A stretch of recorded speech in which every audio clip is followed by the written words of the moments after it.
سڵاوتان لەبێت بینەران و بیسەرانی ڕادیۆ تەلەڤیزیۆنی سلێمانی ئەم کاتتان باش من بێستون محەممەدم خۆشحاڵم بەرنامەی پرسی هەفتەی ئەم هەفتەیەتان پێشکەش دەکەم.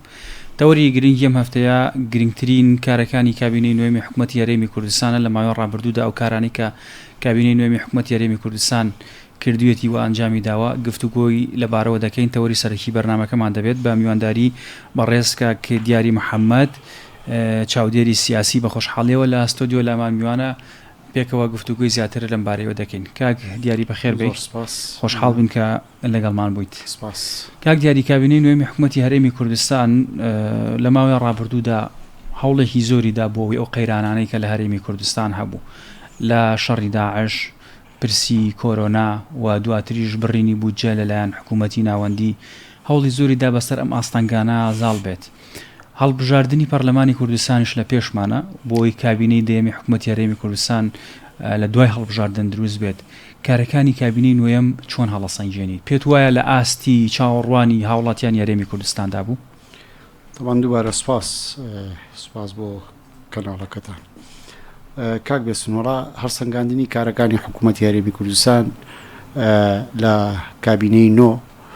بە بەراورد لەگەڵ کابینەکانی تر هەرچەنە کابینەکانی تریش وەکو کابینە تەشکیلەی هەمان حزب بووە کە سەرۆکی حکوومەتی ئێستا ڕابەرایەتیەکە، لە کابینەکانی پێشووتریش ئێمە وەکو بەرپرسیارەتی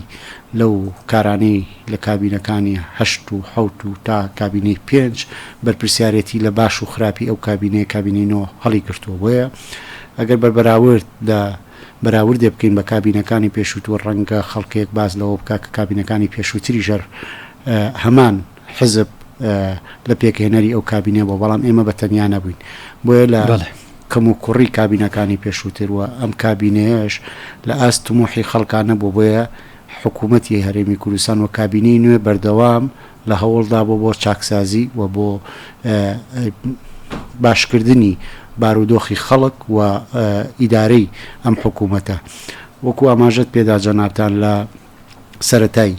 دەست بەکاربوونی ئەم حکوومەتە چەند ئاستەنگێک کە لە ڕابردوو بۆی لە حکوومەتەکانی تریشا هەبوو، سەرباری ئەوە هاتە حکوومەتی کابینەی نۆ، هەر لە شەڕی داعش کە بودجە بڕا، هەر لەو قەیرانەی کە پێشووتر هەبوو بە میرات بۆ کابینەی نۆ مایەوە. ڕاستە لە ڕابردوو لە کابینەکانی پێشووتر پێش 2014 ئەوەی کە دەسەڵات و توانای ئەو حکوومەتە هەبوو بۆ خزمەتی خەڵک بەکاری هێنا. ئەگەر بگەڕێنەوە بۆ ڕابردوو لە تەشکیلەکردنی کابینەی هاوبەش لە حکوومەت کە و کاتە بە هاوبەشی وەزارەتێکی زۆر تەشکیل کرا بۆ ڕازیکردنی حیزبولایەنە سیاسیەکان بۆ ئەوەی ئاشتەوایەکی کۆمەڵایەتی دروست ببێ. ئەمە بارگرانیەکی بۆ حکوومەت دروست کرد. وردە حکوومەت بەرەو بوژانەوە ڕۆی و ئەو پارە و داهاتەی هەبوو بۆ خزمەتی خەڵک بەکاری هێنا. ئەگەر لە یادمان بێ لە بابەتی سلفەی ئەقار، لە بابەتی سلفەی زەواج، لە بابەتی سلفەی کشت و کاڵی، ئەمانە هەمووی پرۆژە بوون و خزمەت بوون بۆ خەڵک. دوجار ئەم قەیرانانەی کە دروست بوو بەشێک لەو خزمەتانە نەمان کە نەمانبوونە هۆی نیگەرانی خەڵک. بۆیە دەکرێت لە کابینەی نۆ ئێمە باز لەوە بکەین کە کۆمەڵێک گرفت و قەرز بۆ کابینەی نۆ بە میرات مایەوە، بەڵام لە چاو ئەو قەیرانە گەورانی کە دروست بوون، بابەتی کۆرۆنا کە باست کرد، بابەتی نەوت، ڕاگررتنی نەوت و ئەو قەیرانە سیاسیانی کە بۆ حکوومەتی هەرێمی کوردستان دروستکران، کابینەی نۆ کابینێکی سەرکەوتوو بووە بۆ پێوەری کە بە پێی داتاکان وامان پێوترێکە بودجە و داهاتی ناوخۆ لە بابەتی نەوتی و نانەوتیەوە بەرەو ئاراستەیەکی بەرزتر ڕۆیشتووە و لەم کابینەیە هەرچەندە بەشێکی کەم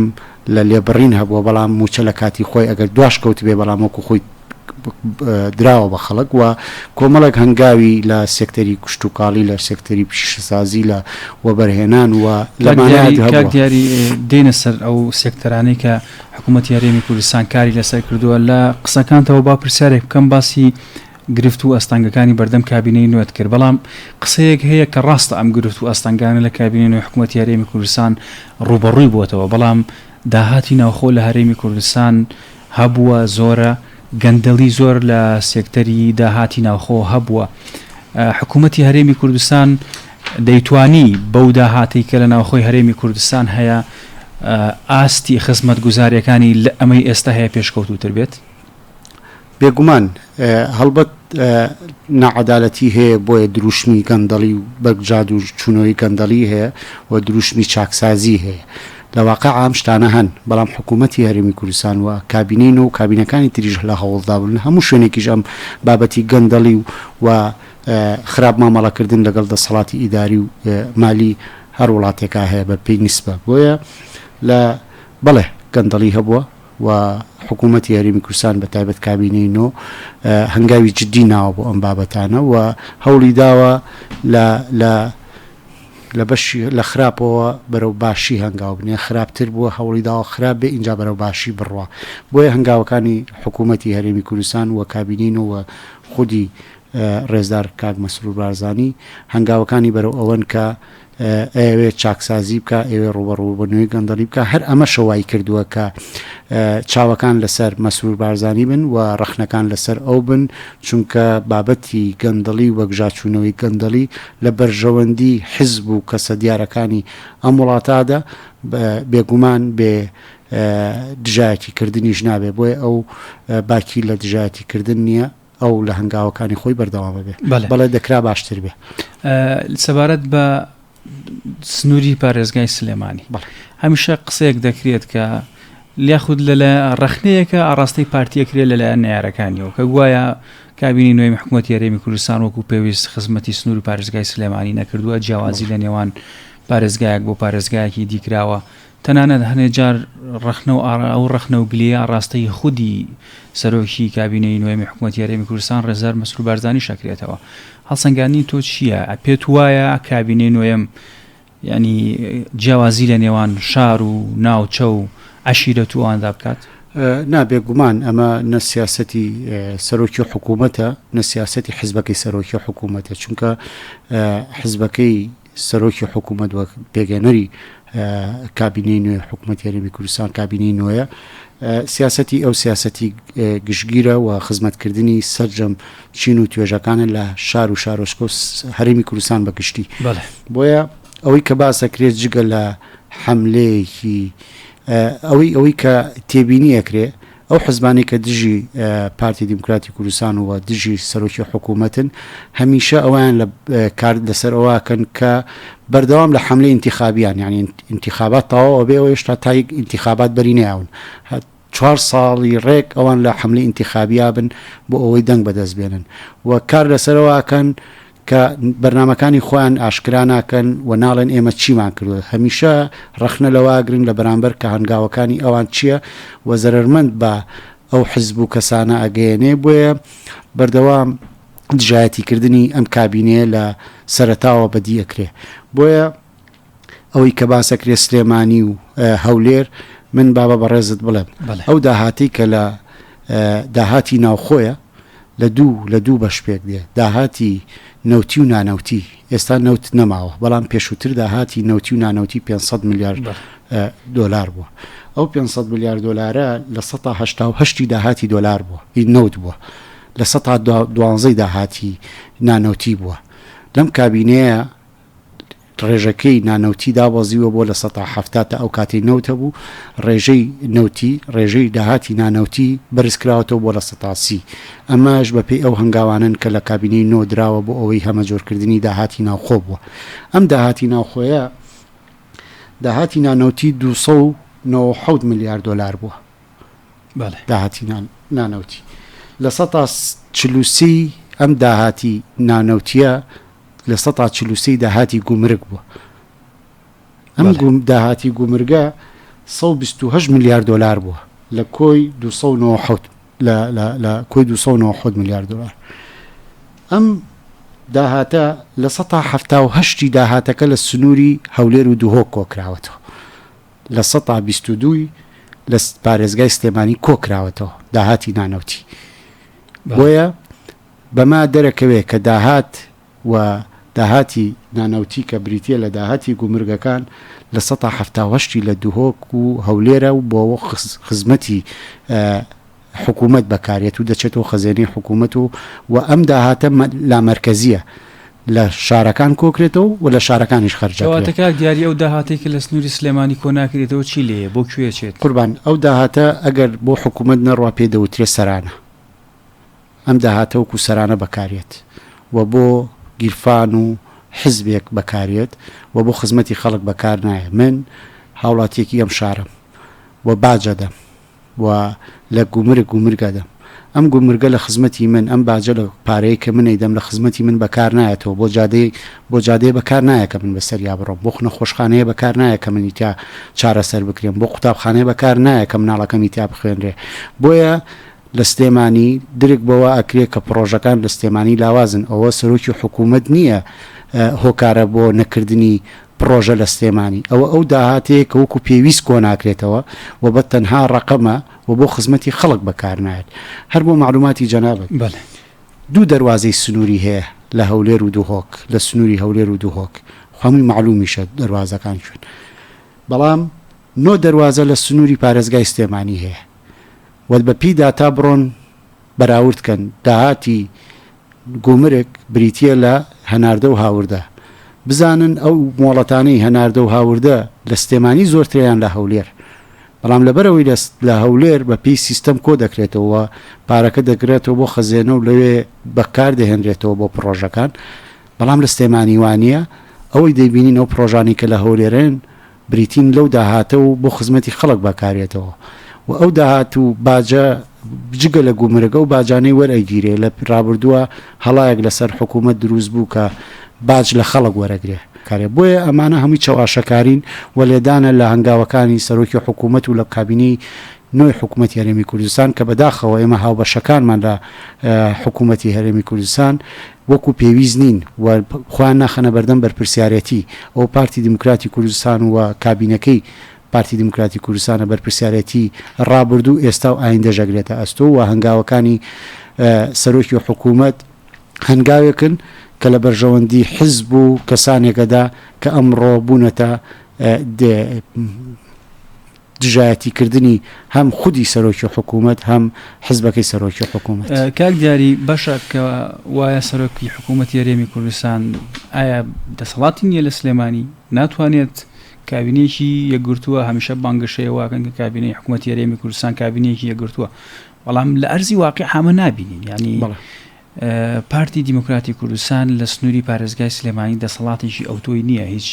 پێگەیەکی حکومی لە بەردەسانیە بۆی بتوانێت خزمەتی شاری سلێمانی بکە. کابینەی نوێم بە پێی ئەوەی کە ئەیبینین لە ئەرزی واقعە دەسەڵاتی نییە. ئایا ئەمە هێزە حکوومەکە لە سلێمانی یاخود ژمارەی کورسیە حکوومەکە چی حکوومەکە لە شاری سلێمانی؟ من بە نمونەیە گوڵامی ئەمە تێمەوە کە ئەبێ هەم گوێگرانت هەم بینەرانت هەم بە ڕێزیشتان لەمە تێبگەن. لەمەوە دەزانین هێزە یان حکوومەتە تا حکوومەکە. هەر لەسەر ئەو بابەتەی گومرگ لیژنەیەک پێک داواکرا لە پەرلەمان بۆ نەهێشتنی قاچاق و دەست بە سەرداگرتنی گومرگیەکان و داهاتەکەی بگەڕێتەوە بۆ حکوومەت. داواکرا لیژنەیەک لە دروست بکرێت لە هێزی ناوخۆ و پێشمەرگە ببرێتە سنووری ببرێتە گومرگەکان لەوێ پارێزگاری لە خاڵە سنووریەکان بکەن و سەرۆکی حکوومەت بوو یەکەم جار وتی بە هێزێک چه هێزێک لە سلێمانیەوە بنێرن بۆ گومرگ بۆ هەردوو مەرزی گومرگی لە فیشخابور و لە حاجۆمەران ئێوە وەکو خۆتان سەرپەرشتی بکەن و ئێمە بچن بە دواداچوونکەن. بەڵام بۆ سلێمانی هەرەوە ئەو هێزە هاوبەش ئەو هێزە شەریکەی کە لەگەڵ ئێمە بوو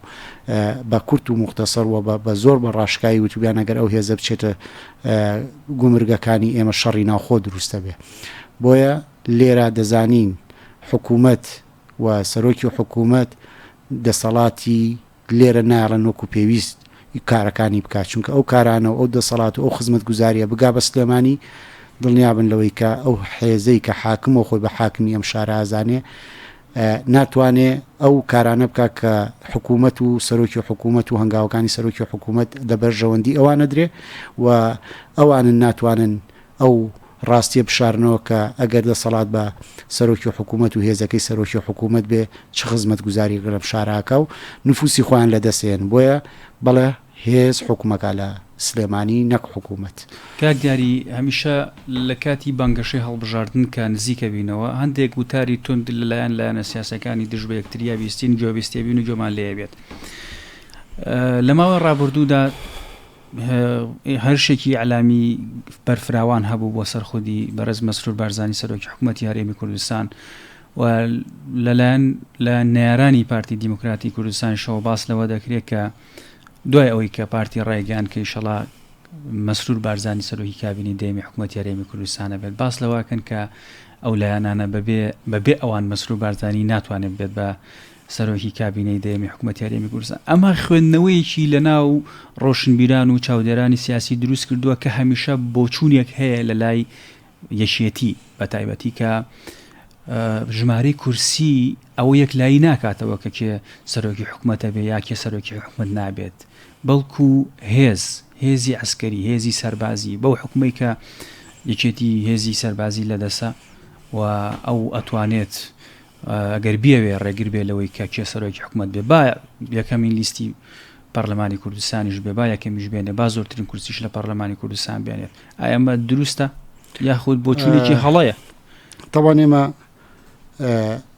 لە ترس و دڵە ڕاوکێی ئەو لایەنە تێگەین کە چەندێک ترس لە هەڵبژاردن هەیە و لە قورسایی ئەوانیش تێگەین بۆیە ئەو قسانەی کە ئەکرێ هەموو ئەگەر هەر کەسێک لێکدانەوەی بۆ بکات بە واقعی دەزانێ ترسەکە لەکوێ ئەوان و بۆچی ئەم قسانەکەن و بۆچی ئێستا من وەک پێشووتر ئاماژەم پێ ئەوانە ڕۆژەی هەڵبژاردن تەواوە بێ هەتا وەکو لە حکوومەتیشان هەتا هەڵبژاردن دەست پێکاتەوە ئەوان بە نەمەتی معارەزە قساکەن بۆ کارێکەکەن بۆ ئەوەی کە نفوسیان لە دەست نەدەن. بابەتی هێز کاک بێستون ئێستا هێزی یەکێتی تا حکوم ناکا بۆ ئەوەی کە لەبەرەوەی هێزی لەبەردەسایە ئێوێ بە هێزی خۆی ڕێگری بکە بەڵام کاک دیاری لە ماوەی ڕابردووشتا عەفوم کە بە هەر بۆ تەکمیلەی قسەکان لە ماوەی ڕابردووشدا مەلا بەختیار قسێکی کە ڕێگەیان ئەگەر یەکێتی یەک کورسیش بێنێ هەر یەکێتیە قوربان لە واقعی ئەو کارە و ئەو مەبادیئەی سەرۆک بارزانی کە پێیەتی ئاشتەوایی و یەک ڕێزی نێوماڵی کردووە ئەو دروشمەی پارتی بەیەوێ بە واقعی سەلماندوێتی و ئەشێ لە ئایندەشا هەروابێ لە بەروی پارتی دیموکراتی کوردستان و سەرۆک بارزانی و قیادەی پارتی دیموکراتی کوردستان هەست بە پرسیارەتیەکەن بەرامبەر بە هێشتنەوەی قەواری هەرێمی کوردستان و بۆیان گرنگەوە حزبەکەشیان لە پێناو پاراستنی کیانی ئەم کیانەوە ئەم میلەتە دروست بووە بۆیە هەمیشە بە نەزەری اعتیبار وەرگیراوە چونکە دەزانرێ ئەگەر ئێمە پراوێزی حزبێک بکەین بە تایبەت و حزبی باسیەکەی دەستی کێ دەگرێت و لەگەڵ کیا ڕێدەکەوە چۆن هەرێمی کوردستان تێکەدا بۆ ئەوە نییە کە هەرێمی کوردستان باشکە ئەگەر ئەوان لە دەروی پرۆسەکە بن ئێمە لەوە تێگەین و نمونەشمان هەیە نمونەمان هەیە بە کەرکووک لەبەرەوەی کە تەنها پۆستێکی پارێزگاری کەرکووک بەدەستبێنن هەموو پۆستە ئیداریەکانمان لە کەرکووک لە دەستداوە. ئەگەری سینناریۆیشی وا بۆ کابینی نوێم نییە بۆ کابینەی دوێن نەخێر لەبەرەوەی پارتی سنگ و قورسایی خۆیزانێت لە ناو هەرێمی کوردستان سنگ و قورسایی کێوە دەنگدەری پارتی دیموکراتی کوردستان معلومە و دڵسۆزانی پارتی دیموکراتی کوردستان معلومە بۆیە پارتی دیموکراتی کوردستان بە یەقینەوە ئەمە ئەومان خەڵک بەو شێوازە تەفسیرمان نەکا کە لە بەهێزیدا مەغرورە بین مەغرور نین بەڵام واقعی خۆمان وایە لە هەرێمی کوردستان دەزانین خەڵک بە ویژدانەوە لەگەڵ چه هێزێکایە و زۆرینە لایکێیە و هەموو ئەو ڕێکگریانی کە بەرامبەر بە پارتیەکرێ پارتی منافسەکەی خۆی بە یەکێتی نیشتیمانی کوردستان ناشوبێنێەوە یەکێتی نیشتیمانی کوردستان منافسی پارتی نییە ئەوەی ئێمە گرنگە لە بەرامبەریا منافەسەیەکەین منافەسەی نارەکانی پارتی دیموکراتی کوردستانەکە لە ناوخۆیان نییە ئێمە نارمان لە ناوخۆیان نییە ئێمە ترسمان لە ئەو سینناریۆیانە هەیە کە دەسی دەرەکی بێن هەرێمەکەمان لێ تێک بن بۆیە پارتی دیموکراتی کوردستان لەو ڕوانگە و لەو سۆنگەیەوە کە هەرێمی کوردستان لە ژێر چەتری کوردایەتی و یەکڕیزی و برایەتیا کۆ بکاتەوە ئەوە بەلایەوە گرنگی پۆست و پایە نییە بۆیە هەمیشە ئەو هێزەی کە ویستوێتی هەرێمی کوردستان لە ناوبەرێ پارتی دیموکراتی کوردستان بە پۆست و بە پلە و بە پایە ڕایگرتووە بۆیە ئەزانی ئێمە یەکێتی نیشتیمانی کوردستان ئەم حملە ئینتیخابیە بۆ چیەکە بۆ پێشوەختە بۆ چی بەرنامەی هەیە ئازارەکە پارتی نییە حەزەکەم ئەم خەڵکی شوبینەریش و جەنابیشەوە بزانێ ئازاری یەکێتی نیشتیمانی کوردستان لە شوێنێکی ترە بەس پەردەبۆشێکا بە پارتی دیموکراتی کوردستان چونکە لە سلێمانی ئەزانین چ هێزێک لە ئایندەیە لە هەرێمی لە سلێمانی بە تایبەت چ زەربەیەک لە یەکێتی نیشتیمانی کوردستانەدا ئێمەش خۆمان ئامادە کردو بۆ ئەوەی کە لە شاری سلێمانی خزمەتی خەڵک بەڵێ کاک دیاری کەمێک لە تەوەری بەرنامەکە دوورکەوتینەوە کابینی نوێی حکوومەتی هەرێمی کوردستان لە سەرجەم سێکتەرەکان خزمەتی کردووە خزمەتەکانی دیارن جێدەستی دیارە وا بەرەو ساڵی نوێی خوێندن دەڕۆین لە کەرتی پەروەردە حکوومەتی هەرێمی کوردستان وەزارەتی پەروەردە توانیوێتی چی بکات ئەو ئەستەنگ و گرفتانەی کە ساڵانی ڕابردوو لە بواری پەروەردە هەبوو دیسان دروست دەبێتەوە بۆ ساڵی نوێی خوێندن مەسەلەی بایکۆت مەسەلەی موچە ئەمانە چۆن ئەتوانێت چارەسەر بکرێت بابەتی ئەوەی کە هەنگاوەکانی حکوومەت هەرێمی کوردستان نەک لەم ساڵی خوێندن لە ساڵەکانی تریشە هەڵ حکوومەت هەرێمی کوردستان بە تایبەت کابینەی نۆ و لە هەوڵی چارەسەرکردنی گرفتەکانی هەم پەروەردە و خوێندن و فێرکردن کردووە و هەمیشە لە سەنگەری مامۆستا بووە لە سەنگەری قوتابی بووە لە سەنگەری خەڵک بووە بۆیە ئەوەی کە لێرە بەدیەکرێ لە ئەبینین و شەقامەت جوڵێنرێ بابەتەکە مامۆستایان نییە بابەستەکە وەرگرتنی ماف نییە بۆ مامۆستایان دەی فەرموەگەر وەرگرتنی مافە بۆ مامۆستایان ئێستا بۆ لەسەر شەقامنین ئەو بۆ نزیکی 2 مانگە موچەکانیان نەدراوە خۆ کاتە لەسەر شەقامون بۆ وەرگرتنی موچە ئیمتیازەکانیان بۆ ئێستا کەس داوای موچە و ئیمتیاز ناکا لە بەغدا بابەتەکە بابەتێکی سیاسیە بابەتێکی ماف نییە بۆ ئەو چین و توێژانی کۆمەڵگا بۆیە کابینەی نۆ لە ئێستا لەو سەرباری گرانی قەیرانی دارایی کە هەیەی کابینین و جەنابی سەرۆکی حکوومەت و وەزارەتی پەروەردە لە خەمی موانەبێژان بوون و ئێستا ئەو خەمی وانەبێژان ڕەویۆتەوە کارەکرێ بۆ ئەوی کە بەگرێبەستیان کاکامە بودجەیەکی زۆر لە حکوومەت دەکەوێتە سەرشانی حکوومەت بەڵام واجبی حکوومەتی هەرێمی کوردستانە کە خزمەتی ئەو خەڵکە بکا کە خزمەتی حکوومەتەکەکەن بۆیە ئەمە ئازایەتیە بۆ حکوومەتی هەرێمی کوردستان منەتیشە بۆ سەر خەڵک ئەمە ئەرکی سەرشانی حکوومەتی هەرێمی کوردستان و کابینەی نوێوە بۆ ئایندەش ئەم کابینێەوە وەکو جەناب داماژێت پێ ئیشڕا لە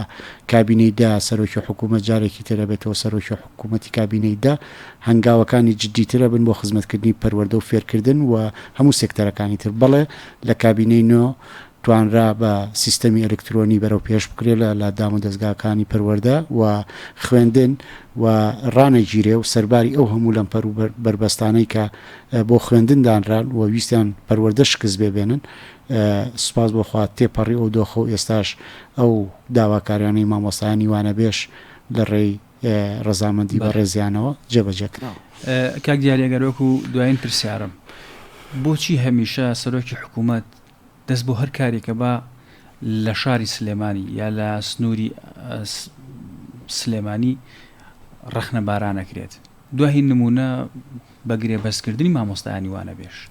لە ناو کۆمەلگا وار لێک درایەوە کە ئەمە کارێکی باش نییە یاخود داوا وا بە مامۆستا فرۆشرایەوە کە ئەمە حەقێکی شەرعی خۆیەتی ڕاستە حەقی خۆیەتی بەڵام هەوڵێکە کە کابینەی نوێم کە بەڕێز خودی مەسرور بارزانی ئەنجامی داوە بۆچی هەمیشە ئەم جۆرە لە ئیرهابە فکریە لەسەر کابینەی نوێم و لەسەر خودی مەسرور بارزانی هەیە لەبەرەوەی ئەو حزب و لایەنە سیاسانەی کە ئەم کاراکەن پرۆژیان وەکو سەرۆکی حکوومەت پێ نییە بۆیە ناچارن هەر هەنگاوێک ئەوانی کەن ئیشیان بەس ئەوەیە دژەکەی بن ئەگینا هیچ بابەتێکی کەنی کێ دەسی ئەو لایەن سیاسیانەی گر کە لە ناو حکوومەتان ئەم هەنگاوەی سەرۆکی حکوومەت بنێن بۆ نەیان ناوە خۆ دەسەڵاتیان لە هەموو وەکو پارتی دیموکراتی کوردستان لە حکوومەتا هەیە کێ ڕێگر بۆ لە بەردەمەوەی کە نوێنەرەکەی ئەوان لە حکوومەت ئەم هەنگاوە بنێ و بیکاتە دەستکەوت بۆ خۆی کەس ڕێگر نەبووە بۆیە ئەم هەنگاوانە هەنگاوی کابینەی نوێی حکوومەتی هەرێمی کوردستان خودی کاک مەسرور بارزانیە لا ئایندەشە لە ڕابردووش هەر ئەمەنا هەچ بابەتێک ئەوان جەنابیان سەرپەرشتی کردبێتەوە هەنگاوی بۆ نابێ و لە خەمی ئەوە بوو بێ ئەمان دژایەتیان کرد دژایەتی کردنەکە خەڵک دەزانێ لەبەرەوەی پرۆژەی سەرۆکی حکوومەت و بۆ 4 ساڵی ئایندەوە بۆ ئایندەی هەرێمی کوردستان و حکوومەتداری پرۆژەیەکی فراوانە و خزمەتکردنی خەڵکە لە پێناو خەڵکایە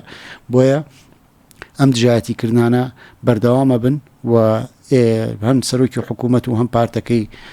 ڕاناوەستێنێ و بەردەوام هەنگاوە دنێ بۆ ئەوەی کە زیاتر خزمەتی خەڵک بکە و لە پێناو خەڵکە ئەوەی پێویست بێ بۆ خەڵک